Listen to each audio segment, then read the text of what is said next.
Maybe you're thinking that this is just another video, where you scroll and click on YouTube, and this internet full of empty options. That video you watch, glance at your phone and remember other things at the same time. You might even comment about it with a friend, but then close the video, watch something else insignificant. Do some trivial things, and never remember the information that's relevant.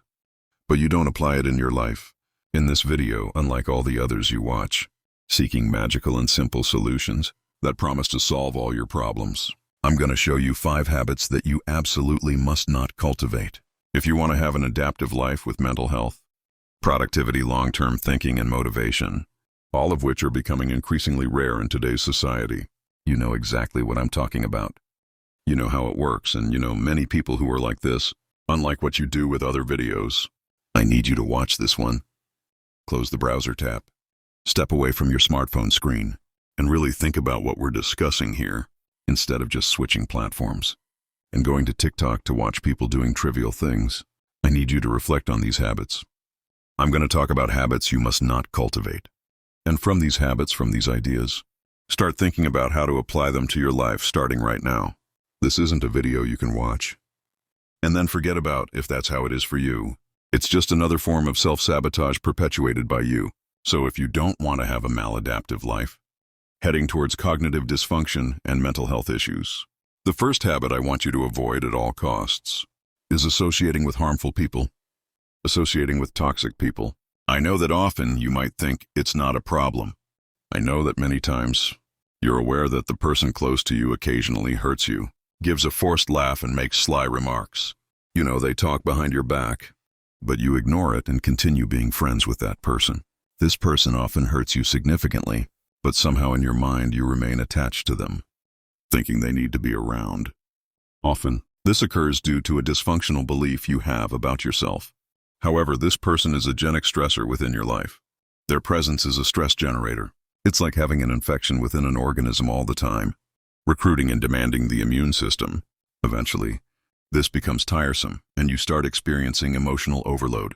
Therefore, this psychological host orbiting your routine, this toxic and harmful person you're associated with, needs to be removed from your behavioral and social spectrum. I know it's often difficult, but removing a rusty nail embedded in your foot is much better. Prefer feeling that momentary pain, but not having that infection corroding your system from within, rather than keeping that rusty nail stuck there for years, causing a series of collateral problems. This is the first habit I want you not to cultivate.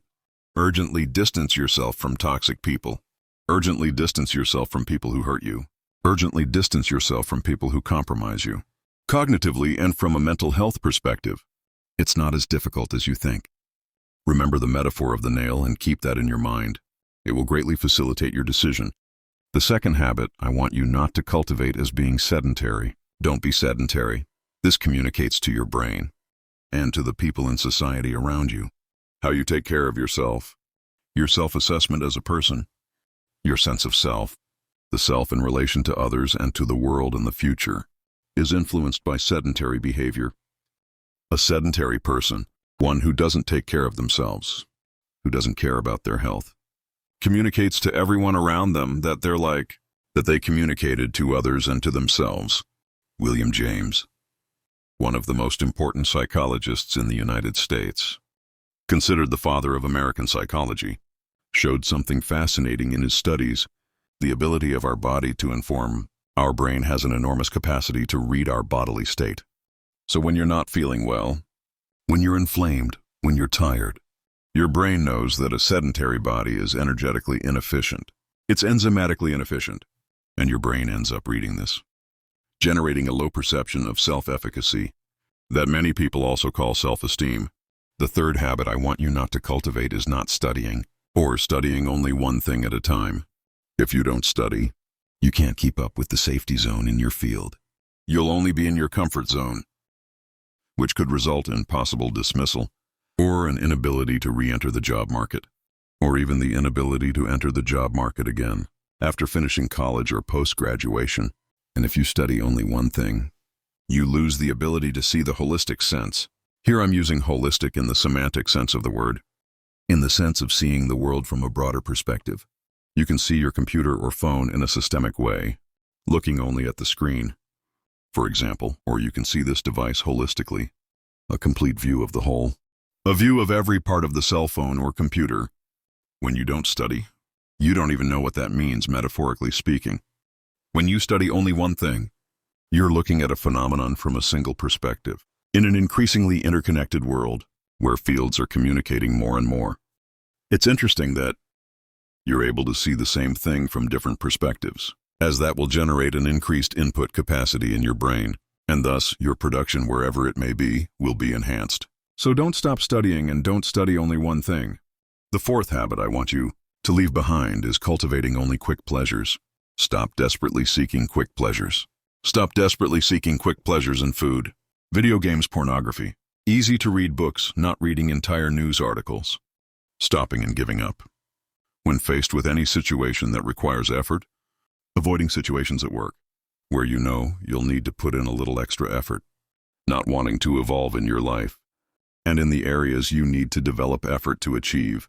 Stop endlessly scrolling through Instagram's feed all the time. Stop spending hours on TikTok. Stop consuming useless content on YouTube when you don't even learn anything from it, when it doesn't even entertain you. I'm not against entertainment. I'm in favor of entertainment. But at least entertaining entertainment. You're watching things that you think entertain you, when in reality, these things are just reinforcing your dysfunctional habits. You see people smoking, you see people drinking, you see people using drugs, and you start normalizing that in your life. Thinking it's common, stop cultivating quick pleasures. Stop spoiling your dopamine system. The fifth habit I want you to stop cultivating is stop avoiding situations that generate stress. Stop avoiding uncomfortable situations. Stop avoiding situations that require effort. You need a little bit of stress. And if you have very little or no stress, your system becomes dysfunctional. Now, if you have too much stress, your system also becomes dysfunctional. It's important to some extent that you subject yourself to stressful situations, such as speaking at work in a work meeting, presenting school or college work, talking to the person you want to talk to, being able to organize your thoughts, explaining things to a number of people you might not know well. Stop asking your college colleague to present your work. Never miss the opportunity to speak in public whenever you can speak. Stop being afraid to leave your parents' house and move to a new city, to try your luck if you have the financial capacity to try that. There's no reason not to. The behavioral repertoire this will generate is very important. And here I'm talking to those who are in these conditions. Please don't generalize. The point is the general message of this last habit. Don't avoid potential responsibilities. Don't dodge situations that you'll probably encounter in life. These are the 5 habits you must not cultivate in your life. If you want to reach a place of relevance, don't associate with toxic people. Don't be sedentary, don't stop studying, or study only what you want and what you think is important. Don't cultivate quick pleasures and stop avoiding things. Be careful not to nurture these habits. Thanks for watching. Don't forget to like the video and subscribe to the channel. If this content was rewarding for your life, I'll leave 2 videos here that you might be interested in watching. 2. I'll see you soon.